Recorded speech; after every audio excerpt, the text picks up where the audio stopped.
Welcome. I'm here with David Isaacs. He's the advisory board chairman of A7FL. David, thanks for joining us. How are you?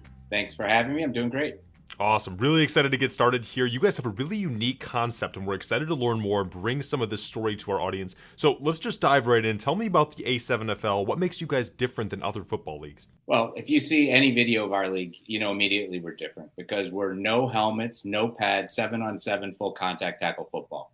So it is strikingly different when you see it. People first thought this is crazy. But if you played football like I did a very long time ago in somebody's backyard, this is exactly how we played. And, you know, what we've got is a really exciting game. Someone described it as the Rucker League for football. And I think that's exactly what it is. You're up close and personal. You really get to, see the guys and see the athleticism. We have tons of viral videos online, but it's just as exciting, maybe even more exciting than NFL style football. And I think it's kind of the wave of the future in terms of where sports are going. Absolutely. And something interesting that we've seen come out of this is how does the A7FL remind you of the early UFC? What kind of parallels can we draw there? You know, I was one of the co-founders of the UFC. And when we first started seeing no holds barred fighting, which it was called at that time, the thing that we noticed was, number one, people were drawn to it like crazy. They couldn't take their eyes off it. So the A7FL has that. So you still get all the excitement, but you actually get to see the guys up close and personal. And for all of our athletes, it's really important to be able to go out there and play Sunday after Sunday and then go out and work regular jobs Monday through Friday. Because ours is a league that's made up of folks who have played college football, have played high school football. They're looking for the next step in their career. And that was kind of what the early UFC was. We were finding martial artists who were working in dojos, training in different schools, but they really had an urge to compete and couldn't find the next level. So we're providing that next level for football players. They're excited. There are so many players who, play college football. There are 700 NCAA accredited college football programs. There are only 32 NFL teams. So there are tons and tons of super talented players coming out of high school, coming out of college who want to play football, and we're giving them an avenue to do that. Absolutely. And then looking at kind of a larger scale picture here, but what's the 5-year plan for the league? Why do you think now is the good investable time as far as opportunity goes for the league itself? This is really kind of the inflection point for our league. When I started working with the A7FL about 2 years ago, the sport had come together in terms of the rules and the early teams. But we had 2 divisions focused on the Northeast. Now we're up to 9 divisions all across the country. We've got over 750,000 social media followers. We're broadcast on Fight and Fubo Sports Network. We've got Wave TV as an online partner. So we've really taken that move from kind of a backyard recreational league to a professional sport. And it's just starting.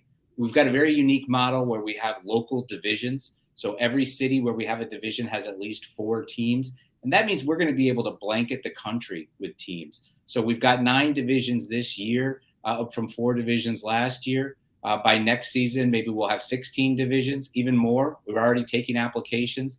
So that's why this league is really about to take off, because people are seeing it more. They're starting to follow the players and the teams more. And that's when this league really gets interesting. Our media rights get more valuable. We sell more sponsorships, and we draw even better football players. And that's really what it's all about, having great football players and showing the fans great football, 7-on-7, no helmets, no pads. That's awesome. And considering that, when it comes to creating that impact and creating that kind of effect, what type of impact does a David Meltzer or a Dr. Jen Welter kind of bring to this league in terms of getting in front of people?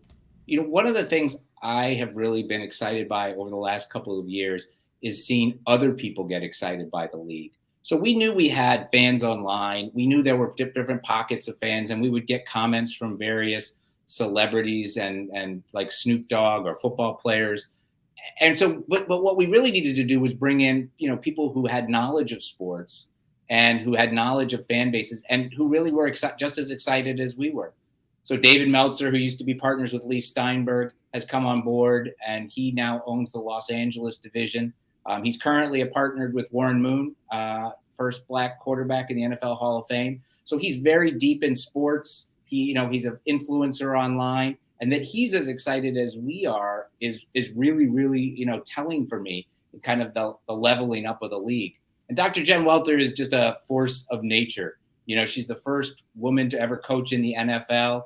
That is only part of her story.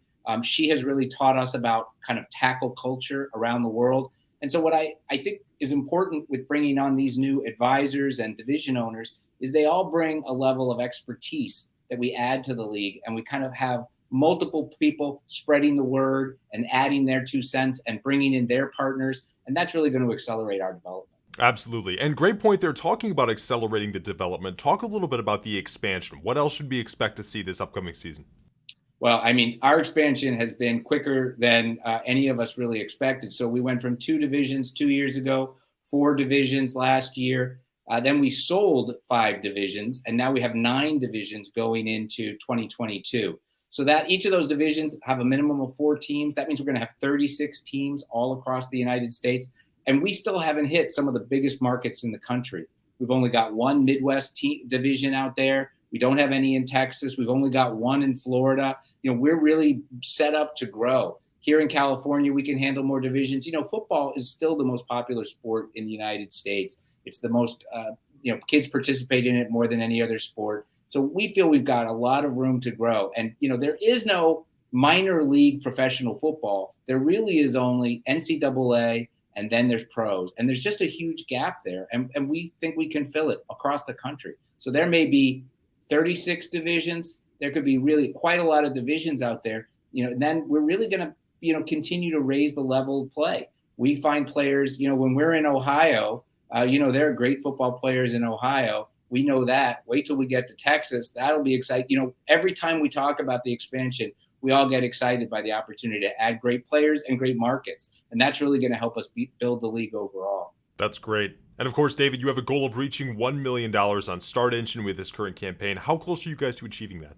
We've already raised over $600,000 on Start Engine, and we know we have a tremendous number of followers. So we think we've got everything we need to finish out this campaign strong. There's a lot of great news that's coming out right now. We've already been announcing it. And this is really the opportunity for folks who want to get in the ground floor on a professional sports league at the best price. This is it.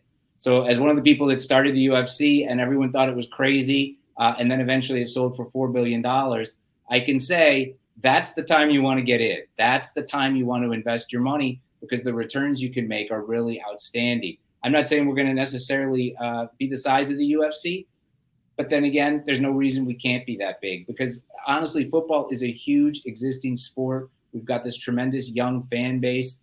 And really, that's what it's about. It's about attracting the fans of the future. And that's exactly what this league does. So I think we're on track to hit $1 million by January 16th. And looking forward to adding, some new investors and, telling them the story over and over, because it really is an exciting story. And it's fun to start a league and be part of that growth process. Absolutely. And then taking the large-scale zoom out here, what's the one key takeaway you want fans to know about the A7FL? What should we have top of mind? The world is changing all around us.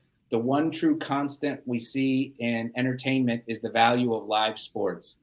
So we combine the value of live sports with these viral video highlights that go crazy on social media. And that's the ticket. That's exactly the formula for success with young fans going forward in the sports world.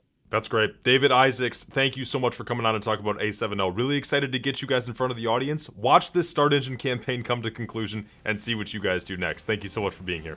Thank you for having me. Appreciate it.